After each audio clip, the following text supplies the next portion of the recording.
Il-kumpanija tat-telekomunikazzjoni Maltija GO ħabbret investiment multi-miljunarju għat-tielet kejbil tagħha f'qiegħ il-baħar.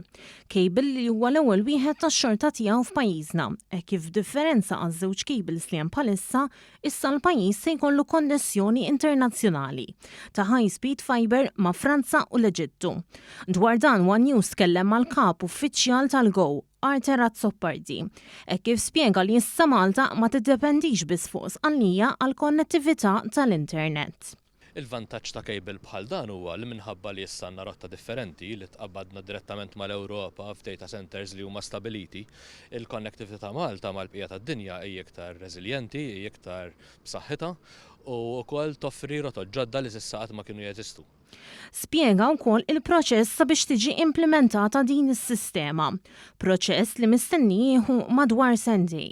L-steps li jmissu ma li jista' jkun hemm applikazzjoni għal permessi li hemm bżonn marine surveys u jibdew jgħaddu l-vapuri li jpoġġu l-kejbil mal-baħar u li mbagħad eventwalment iqabdu l-Malta ma' dawn il-cables.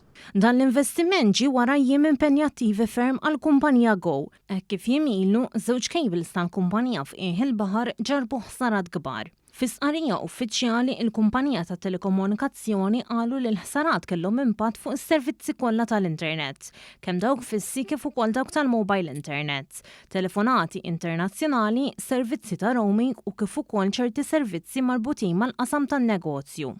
B'hekk permezz ta' dan l-investiment ġdid issa mistenni jissaħħaħ is-servizz lin-negozji u l-klijenti Maltin filwaqt li r-riskju li l-kumpanija tesperjenza ħsarat simili ser jitnaqqas drastikament.